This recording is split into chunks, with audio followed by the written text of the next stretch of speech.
The greatest lie I ever believed was that happiness was something I had to earn, a reward waiting patiently at some imaginary finish line after I'd checked all the right boxes.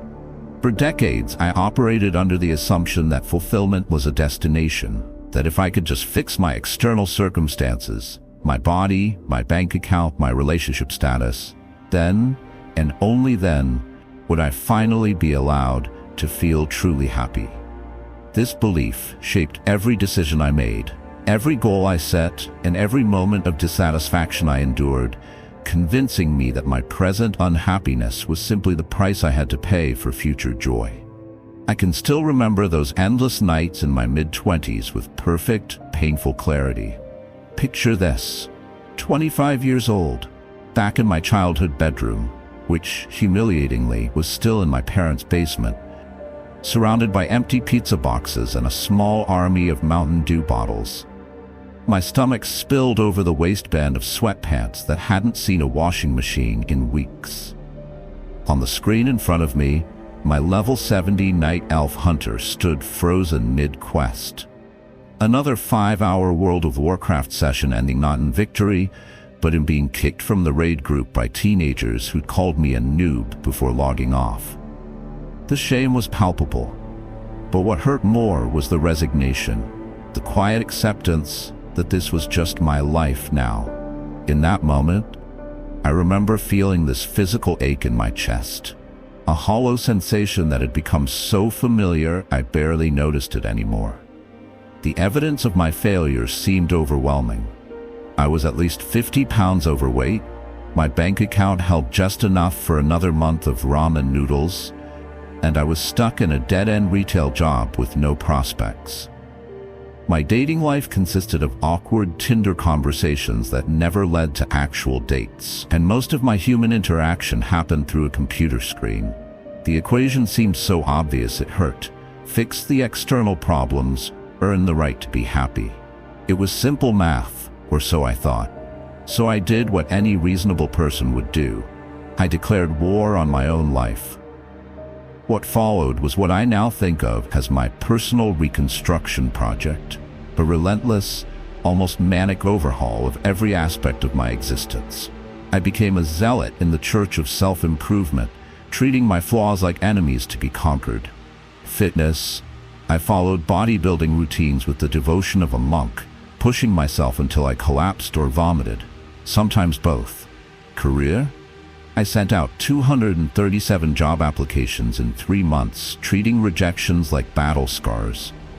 Dating: I forced myself into social situations that left me shaking, approaching women with all the grace of a deer spotting headlights. Mindset: I consumed self-help content like it was oxygen, highlighting passages and taking notes like my life depended on it. And here's the crazy part: it worked. Not perfectly, not overnight, but undeniably. Within 18 months, I'd lost 45 pounds of fat and put on noticeable muscle. I landed a legitimate career track job with benefits. I was dating someone who actually seemed to like me for me. And perhaps most symbolically, I moved into my own apartment. No more basement. By all objective measures, I had made it. I'd climbed the mountain, crossed the finish line, won the game. Which is why what happened next shattered me completely. The moment of truth came on my first night in that new apartment. There I was, surrounded by unpacked boxes, eating Chinese takeout straight from the container because I didn't own plates yet, sitting on the floor because I hadn't bought furniture, when it hit me like a physical blow. I didn't feel any different. The happiness I'd been chasing, that mythical state of fulfillment I was certain would come when I finally had my life together, was conspicuously, painfully absent. I remember staring at my reflection in the black screen of my still-box TV, my mind superimposing the image of my max-level WoW character over my face. I remembered how empty the game had felt once I'd finally gotten all the best gear. How I'd just stand around Stormwind City with nothing left to do, no dragons left to slay, missing the thrill of the grind more than I'd ever enjoyed the rewards. That's when the devastating truth finally broke through. I'd been wrong about happiness all along. What I didn't know then but understand now is that modern psychology has a name for this phenomenon: the arrival fallacy. It's our brain's cruel trick of convincing us that achieving goals will bring lasting fulfillment, when in reality, our dopamine systems are wired to respond more strongly to pursuit than possession. We adapt quickly to new circumstances, a process called hedonic adaptation, and goal achievement provides only temporary spikes in happiness before we return to baseline. The ancient Stoics knew this 2,000 years ago when Marcus Aurelius wrote in his Meditations, "The happiness of your life depends upon the quality of your thoughts, not your circumstances, not your achievements, your thoughts about the process itself." Even my video game habits had been trying to teach me this lesson for years. The joy was never in having the best gear. It was in the camaraderie of late-night raids with friends, the nail-biting tension of close boss fights, the incremental progress of seeing my character improve week after week. The real tragedy wasn't that I'd been unhappy in my parents' basement. It was that I'd been too blinded by my narrative of deficiency to notice the small moments of joy available to me even then. The satisfaction of perfectly executing a raid strategy, the comfort of my dog sleeping at my feet during marathon gaming sessions, the dumb, sleep-deprived jokes my friends and I would make at 3 a.m., the simple pleasure of a cold drink after a hot shower. I'd been postponing living, waiting for some imaginary future where everything would be perfect, not realizing that life was happening all around me the whole time. Now, when I catch myself thinking, I'll be happy when, whether it's about a promotion, a relationship milestone, or some fitness goal, I remember 3 things: my basement days and how even that version of me had moments worth savoring, my empty apartment moment when I learned achievement doesn't equal fulfillment, and my max-level WoW character standing alone with nothing left to prove. The truth is, there is no finish line, just a series of ever-shifting goalposts our minds create to keep us striving. The only way to win at life is to fall in love with the process itself, find meaning in the daily grind, celebrate small improvements, and embrace showing up as your imperfect self day after day. The life you're waiting for isn't coming someday. It's happening right now in all its messy, imperfect glory. The question isn't when you'll be happy, but whether you'll recognize happiness when it's staring you in the face every ordinary day. So here's my challenge to you. The next time you find yourself thinking, "I'll be happy when," pause, breathe, and ask, what about this moment, right here, right now, could be meaningful if I let it? Because the secret wasn't in the destination after all. It was in the climb. And you're already on the mountain. As I sat there on my apartment floor that night, surrounded by the tangible evidence of my success, I began to understand something even more profound. We don't just misunderstand happiness. We actively train ourselves to ignore it. Our culture bombards us with messages that reinforce the arrival fallacy. Social media shows us highlight reels of other people's lives. Advertising convinces us we need the next product to be complete, and even well-meaning self-help advice often frames happiness as something to be achieved rather than experienced. I started noticing how often I dismissed small moments of joy because they didn't fit my narrative of not there yet. The laughter shared with coworkers during a slow shift at that dead-end retail job, dismissed as insignificant because it wasn't my real career. The satisfaction of completing a difficult quest in WoW, written off as wasted time because it wasn't productive.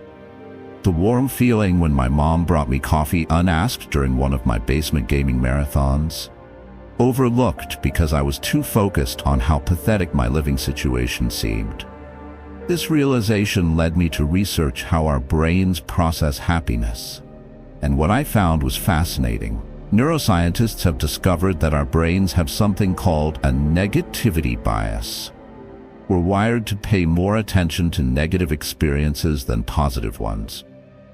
This served an evolutionary purpose. Better to remember where the tiger lives than where the pretty flowers grow. But in modern life, it means we're constantly scanning for what's wrong, what's missing, what needs to be fixed. Meanwhile, the good stuff, the small pleasures, the tiny victories, the quiet moments of connection, often slips by unnoticed unless we make a conscious effort to appreciate them. Armed with this knowledge, I began experimenting with ways to counteract this bias. I started small, keeping a 3 good things journal, where each night I'd write down 3 positive moments from my day, no matter how insignificant they seemed. At first, it felt forced and silly, but within weeks, I noticed something remarkable. I was becoming more attuned to positive experiences as they happened. That first sip of coffee in the morning, the way sunlight filtered through my new apartment windows, the satisfaction of crossing items off my to-do list. None of these were earth-shattering, but collectively, they created a background hum of contentment I'd never noticed before. I also began practicing what psychologists call savoring, the conscious prolonging of positive experiences. When something good happened, no matter how small, I'd pause and really soak it in. If I had a great workout, I'd take an extra minute to appreciate how strong my body felt. If I made someone laugh, I'd let myself fully enjoy that moment of connection. If a meal tasted particularly good, I'd eat it slowly, focusing on the flavors. This simple practice had a cumulative effect. The more I noticed and appreciated these moments, the more they seemed to multiply. This isn't to say goals are bad. Far from it. My self-improvement journey gave me structure, confidence, and tangible improvements to my quality of life. The problem wasn't the goals themselves, but my relationship to them. I treated them like toll booths on the highway to happiness. Pay your dues at each one, and eventually you'll arrive at Happyville. What I understand now is that goals work best when they serve 2 purposes simultaneously. They give us direction and growth, while also helping us appreciate where we are right now. A well-set goal is like a compass. It provides orientation without demanding that we dislike our current coordinates. The key is holding our goals lightly, pursuing them with energy and intention, but not making our happiness contingent upon their achievement. Returning to my WoW analogy, I've come to see how brilliantly game design understands human psychology. Good games provide 1. Clear progression systems. 2. Challenging but achievable obstacles. 3. Immediate feedback on progress. 4. Social connection through shared challenges. 5. Regular small rewards along the way. Notice what's missing? There's no end where you suddenly win at life. Even when you reach max level, the game immediately presents new challenges. The joy is in the playing, not in some final state of having beaten the game. Life, I've realized, works the same way. The healthiest, happiest people I know aren't those who've achieved some perfect end state. They're those who've learned to enjoy the ongoing process of growth and connection. So what's the alternative to "I'll be happy when"? After years of trial and error, here's what I've found works. Happiness equals noticing plus appreciating plus growing. Noticing the good that's already present in your life. Appreciating it fully through practices like gratitude and savoring. And growing in ways that feel meaningful to you. Not because you're deficient now, but because growth itself is rewarding. This isn't some airy-fairy, just be happy advice. It's a practical approach backed by both ancient wisdom and modern science. Studies show that people who practice gratitude experience significantly greater life satisfaction. Research on flow states confirms that we're happiest when engaged in challenging but achievable activities. And longitudinal studies find that people who derive meaning from their daily activities report higher well-being than those chasing distant goals. So my invitation to you is this: start noticing. Notice when you're caught in "I'll be happy when" thinking. Notice the small pleasures you normally overlook. Notice how you feel when you're fully engaged in an activity versus when you're just going through the motions. Experiment with appreciation. Keep a gratitude journal. Share positive experiences with others, which amplifies them. Take mental snapshots of good moments and pursue growth, not as a means to an end, but because the process itself is rewarding. Set goals that excite you to get out of bed, not ones that make you dislike where you are now. The life you want isn't waiting at some distant finish line. It's available to you right now in how you choose to experience this moment and the next, and the next. The mountain you're climbing, you're already on it. The game you're playing, you're already in it. The happiness you're seeking, you're already living it, if you'll just open your eyes to see it. So take a deep breath, look around, and ask yourself, what's good about right now? You might be surprised by how much there is to notice.